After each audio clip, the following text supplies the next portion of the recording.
Deriam adalah salah satu spot wisata populer yang berada di kawasan Ciwidey, Bandung. Untuk kesekian kalinya kami kembali melancong ke sini. Kali ini traveling PDL Jogja Tour kembali dilakukan dengan elf kapasitas 19 orang. Dari Bekasi kami berangkat sekitar pukul setengah 7 pagi. Elfnya dapat yang baru banget, ini benar-benar grass. Eksteriornya masih mulus banget. Bagian dalamnya juga ya tentunya bersih sekali. Nyaman banget deh kayaknya ini di perjalanan. Yang penting peserta turnya merasa senang semua. By the way, elf kapasitas 19 orang ini termasuk favorit ya. Pertama karena kapasitas muatnya itu besar, tapi ukuran kendaraannya itu sendiri masih termasuk fleksibel banget. Karena jelas bukan termasuk golongan bis 3/4 pun enggak gitu ya. Jadi untuk akses ke kawasan wisata maupun parkirnya jauh lebih mudah daripada dengan bis 3/4. Oke, perjalanan via tol Cipularang hingga keluar di Soreang. Ini gerbang tol Soreangnya. Cuaca sangat cerah saat itu dan perjalanannya juga lancar ya, alhamdulillah. Biasanya jika memantau di exit tol Soreang ini padat, maka kami akan keluar di exitnya tol yang ke Jalak Harupat itu stadion. Dari exit Stadion Sijalak Harupat biasanya kami menyusuri jalan biasa lagi hingga nanti bertemu lagi dengan jalan raya Soreang Ciwidey-nya. Tapi karena hari itu exit tol Soreangnya lancar, maka kami terus saja hingga keluar di tol Soreang itu. Di sebelah kiri jalan itu adalah area Taman Sabi Lulungan Soreang ya. Terdapat juga gedung pelayanan publik Pemkot Soreang. Di depan itu dengan menara tingginya adalah Masjid Raya Al-Fathu Soreang. Terlihat sekali ya bahwa jalan Al-Fathu Soreang ketika itu memang lagi lancar banget. Memang paling enak kalau kita mau menuju ke kawasan wisata Ciwidey itu pagi hari supaya jalan rayanya juga belum terlalu ramai. Mentok di depan itu ada Alfamart, ini merupakan tanda kita sudah tiba di Jalan Cipatik, belok kiri aja. Jalan ini sudah menuju ke Ciwidey. Terus saja mengikuti jalur ini hingga ke Ciwidey, Rancabali, dan lain-lain. Di sebelah kanan adalah alun-alun Soreang. Kondisi jalannya enak ya, cukup lengang. Kalau sedang peak hour bisa cukup padat itu di depan alun-alun Soreangnya. Kalau Deriam sendiri sih lokasinya sebenarnya masih di bawah ya. Jaraknya itu hanya sekitar 7 kilo dari alun-alun Soreang. Jadi belum terlalu naik seperti di Ciwidey gitu ya. Akibatnya ya Deriam itu sebenarnya belum terlalu dingin. Tapi hal ini juga sekaligus menjadi privilege bagi kita yang memang hanya ingin pergi pulang saja ke Deriamnya seperti kami ketika itu. Sehingga tidak mesti harus jauh-jauh bepergian dari Soreang ke Ciwidey gitu. Itu kan terutama di weekend atau di peak season ya macet banget. Kalau hanya sampai di lokasi Deriam itu relatif ya nggak macet lah dari Soreangnya. Jadi ya memang ada plus minusnya ya. Secara umum lokasi Deriam itu ya belum terlalu dingin tapi juga nggak terlalu macet gitu akses lalu lintasnya dari Soreang. Tampak di sini medan jalan menuju ke Deriamnya mulus ya. Kontur jalannya sih memang naik turun karena bagaimanapun kan ini menuju ke pegunungan. Tapi jika ada tanjakan pun sama sekali nggak ekstrim lah. Oke, ini kita sudah tiba di lokasi Deriam. Terlihat ya di sebelah kanan ada landmark Deriamnya warna oranye kekuningan. Kami tiba di sini sekitar pukul 9, ya total 3 jam lah dari Bekasi. Aktivitas utama yang akan kami lakukan di sini sebenarnya adalah ngebotram ya. Botram itu istilah Sunda untuk piknik lah, piknik di tepi sungai gitu. Oh ya, by the way, pada video ini terlihat saat kami memasuki gerbang Deriamnya. Petugas memberikan tiket parkir untuk kendaraan, lalu kami masuk ke dalam. Kalau bicara kapasitas parkir Deriam sendiri sebenarnya gede banget ya di dalam. Elf atau Hi-S pasti bisa. Bahkan bus besar pun juga sebenarnya bisa masuk ke dalam. Jadi terkonfirmasi ya bahwa jika akan berwisata ke Deriam dengan bis besar itu bisa, nggak masalah. Pelang penunjuk arah di depan cukup jelas ya. Menuju ke resort dan wisata alamnya itu kita belok kanan, maka kami ya belok kanan. Kalau ke sebelah kiri tadi menuju ke Resto Tepi Sungai. Resto ini di bawah manajemen yang sama dengan Deriam Resortnya. Konsepnya bersantap dengan view ke arah sungai. Bedanya dengan liliwetan di tepi sungai yang akan kami coba kali ini adalah jika liliwetan itu ya kita betul-betul berada di tepi sungainya. Dan untuk liliwetan itu kita ya memang masuk ke dalam kompleks wisata alam Deriamnya. Oke, ini kami sudah tiba di area parkirnya. Di sebelah kanan terlihat ada bis besar yang sedang parkir. Bukti nyata lah ini bahwa bis besar juga bisa masuk dan parkir di sini. Kalau ini adalah suasana di dalam lobi Deriamnya. Di sini ya istilahnya bukan check-in sih. Kalau check-in kan jika akan ke resortnya. Di customer service kami hanya mengkonfirmasi ulang paket piknik di tepi sungai yang kami pilih. Paket piknik di tepi sungai yang tersedia di Deriam itu ada 2 ya, seperti yang tampak di sini. Liliwetan itu untuk 6 orang. Ada peda merahnya, itu bedanya dengan Botram. Kalau di Botram nggak ada peda merahnya. Budget per orangnya itu Rp81.500. Sudah termasuk tiket masuk ke wisata alamnya Deriam. Sedangkan tiket wisata alamnya Deriam itu kan senilai Rp30.000 sendiri gitu ya.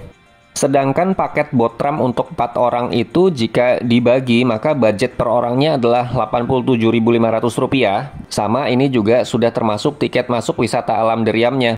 Saat itu untuk seluruh anggota rombongan kami order 2 paket liliwetan dan 1 Botram. Kalau sudah begini sih semua juga dapat nanti ikan peda merahnya karena kan bagi-bagi gitu ya. Jadi pemilihan paketnya itu sebenarnya lebih didasarkan pada jumlah anggota rombongan saja. Kalau ini sebagai pembanding kami tampilkan juga menunya di resto tepi sungai. Kalau kami lihat sih menunya mirip-mirip, tapi kita bersantapnya di dalam restoran gitu, jadi bukan di area wisata alamnya. Oke, ini kami sudah akan masuk ke dalam area wisata alamnya. Ini tadinya adalah area Pujaseranya Deriam. Saat staycation terakhir di Deriam kami masih makan siang di sini. Tapi saat ini sudah tutup. Informasinya karena akan dialihkan menjadi area glamping Deriam tambahan ini. Saat kami ke sana sih masih dalam tahap renovasi. Kami dipakaikan gelang dulu oleh staf Deriamnya karena untuk masuk ke area wisata alam memang kita mesti menggunakan gelang sebagai penanda pengunjung yang sudah membeli tiket dan bisa masuk ke dalam area wisata alamnya. Satu persatu saja men-scan gelang kita di sini, lalu kita bisa masuk ke dalam. Tapi jika dibandingkan area wisata alamnya antara dulu dengan saat ini, rumah pondok berbentuk bulat itu misalnya, dulu itu berisi spot-spot foto. Ada yang bertema kerlap-kerlip lampu, lalu tradisional gitu ya. Saat ini kita tidak bisa lagi berfoto-foto di sini, karena sepertinya pondok-pondok berbentuk bulat ini nantinya akan dijadikan glamping. Jadi saat ini spot foto di area wisata alamnya agak berkurang gitu. Seperti terlihat di sini ya, di sebelah kiri itu ada pembangunan pondok-pondok berbentuk bulat. Totem ala-ala Pulau Paskahnya sih masih ada ini di sebelah kiri. Demikian juga patung kuda dari kayunya di sebelah kanan. Tadinya kan ini bisa menjadi spot-spot foto gitu. Kalau nggak salah tadinya di depan kita ini ada tenda-tenda Indian. Saat ini sih praktis kita tidak bisa lagi berfoto-foto dengan berlatar belakang tenda Indian tadi gitu misalnya ya. Agak sedikit disayangkan sih. Tapi kita jadi bisa sedikit menebak nih kira-kira glampingnya akan seperti apa. Bentuknya kayaknya akan bulat gitu ya. Turun ke bawah menuju area tepian sungai. Di bawah itu adalah sungai Ciwidey ya. Mengalir dari hulunya di arah selatan. Lalu nantinya akan menyatu juga dengan aliran sungai Citarum. Seperti biasa foto-foto sih nggak ketinggalan ya. Meski seperti tadi kami sebutkan bahwa spot fotonya sudah agak berkurang dibanding sebelumnya. Tapi ya lumayan lah, masih cukup banyak yang bisa dieksplor. Sebenarnya anggota rombongan kami ini banyak banget foto-foto di sini, tapi ya nggak bisa kami muat semuanya di sini ya. Tapi mudah-mudahan video di sini bisa memberikan gambaran mengenai spot-spot apa saja yang tersedia. Tinggal dimaksimalkan saja. Terlihat di bawah karpet pikniknya sudah dihamparkan oleh staf Deriam. Area piknik yang dipilihkan adalah seperti yang di bawah tadi. Karena untuk ukuran ibu-ibu agak curam, maka staf Deriam menyiapkan semacam tali pegangan gitu untuk turun ke bawah. Ya memang sangat memudahkan sih dengan adanya tambahan tali ini. Bisa menjadi referensi juga sih bagi Anda bahwa kita bisa minta tolong staf Deriam untuk memasangkan tali seperti ini gitu ya. Area tepi sungai yang ini tampaknya dipilihkan karena anggota rombongan kami cukup banyak. Jadi butuh dataran yang cukup luas dan rata. Selain di sini kami juga pernah melihat sih area Botram itu ya betul-betul di pinggir sungainya yang berbatu-batu, sedikit berbatu lah. Kalau di area yang agak berbatu itu sebenarnya lebih cocok jika anggota rombongan kita sedikit. Jadi bisa menggunakan karpet yang lebih kecil. Area yang berbatu itu sebenarnya lebih asik sih karena lebih alami gitu. Area yang agak berbatu itu adalah yang di bawah itu ya, yang di sebelah kanan, jadi tepian kanan sungai. Sebagian bocil anggota rombongan kami ini langsung ingin bermain di tepian sungainya. Ngebasahin kaki lah setidaknya gitu. Terlihat view sungai Ciwidey-nya dari anjungan ini.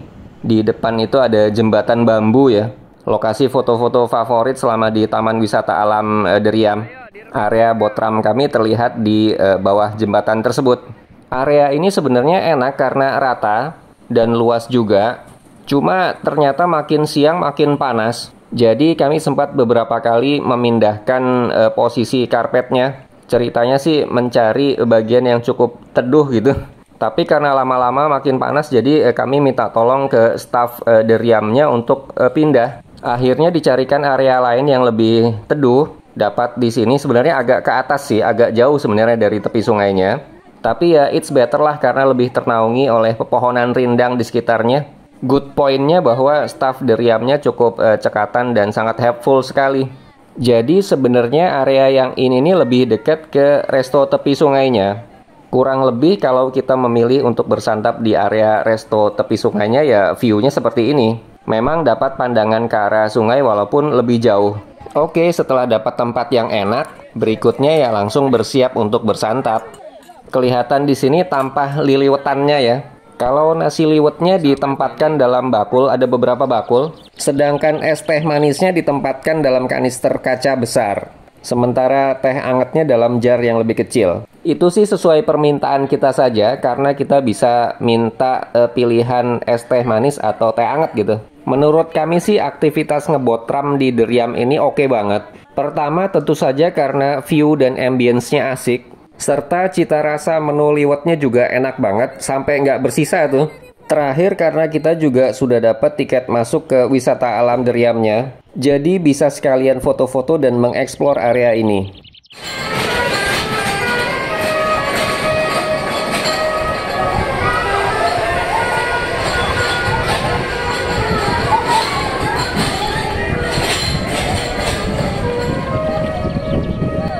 Bis besar yang tadi parkir dekat elf kami sudah lebih dulu meninggalkan area Deriam sambil meninggalkan jejak teloletnya. Lumayanlah sedikit menghibur.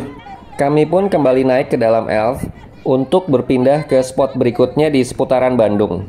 Demikian kurang lebih informasi kami mengenai ngebotram liwet di tepian sungai Deriam. Piknik yang worth it banget menurut kami. Oke, that's all for now. Goodbye.